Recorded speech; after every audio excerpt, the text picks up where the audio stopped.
everyone. I'm Teresa Younkin, founder and CEO of Mosaic Life, an AI-driven wellness app. I'm also a healthcare informaticist. Welcome to my series on AI, FHIR, and patient engagement. Today, we're going to be diving into a hot topic that's shaking up healthcare everywhere. Ever heard of FHIR? No, not the stuff that keeps you warm. I'm talking about fast healthcare interoperability resources. It is a game changer when it comes to fighting bias in AI healthcare models. Stick with me for the next 5 minutes, and I'll show you why this matters to everyone from your IT teams to your business leaders to the C suite. First of all, let's talk about the elephant in the room, bias in AI healthcare. It's a big deal, folks. These biases can lead to unfair treatment, misdiagnosis, and it can even perpetuate health disparities. That's not cool. And that's where FHIR comes in. It's like a superhero in a world of data chaos. So, what's FHIR's superpower? Standardization. Now, before you roll your eyes and go, oh, I don't want to hear that, just hear me out. I know it sounds boring. Just imagine if every hospital spoke a different language. Well, in reality, that is exactly what our healthcare data looks like right now. FHIR steps in, and what it says is, hey, let's all speak the same language. It creates a standard way of formatting and exchanging healthcare data. And that means when an AI model is trained on FHIR standardized data, it's learning from a much more consistent and a reliable source.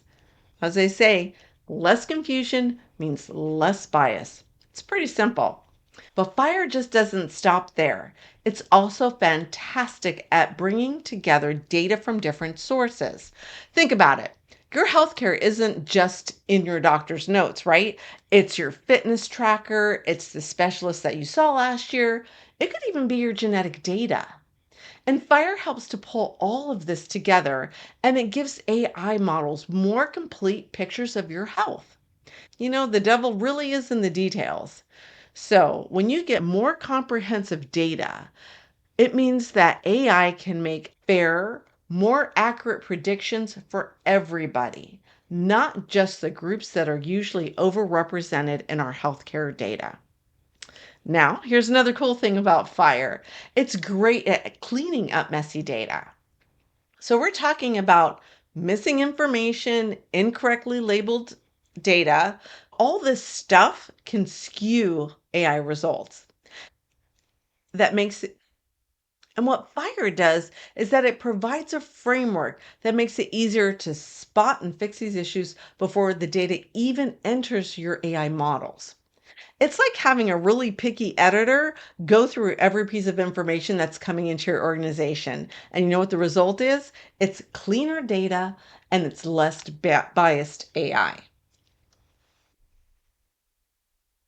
Last but not least, FHIR is all about the transparency. One of the biggest issues in AI in healthcare, it's called the black box problem. And what that means is that we don't often know how the models are trained and how they're making decisions.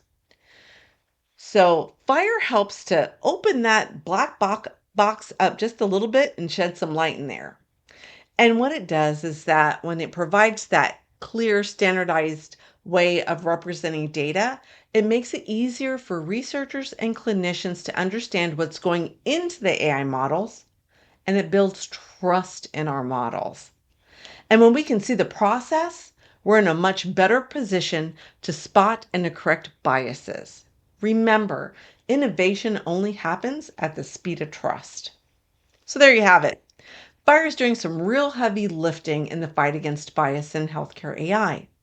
What it does is it standardizes the data, it provides more complete health pictures of people, it cleans up messy information, and it promotes transparency. In the end, it's helping to create fair, more accurate AI models that we can have in our organization. And that's something that doesn't just benefit you or me, it benefits all of us. So remember, in a world where AI is increasingly making decisions about our healthcare, ensuring that these decisions are fair and unbiased isn't just important, it is crucial. FHIR is leading the way, and it's making this a reality. So thank you for tuning in. If you found this interesting, give it a like, share it with your network, and let's keep this conversation going down in the comments. And until next time, stay healthy, and I'll catch you on the flip side.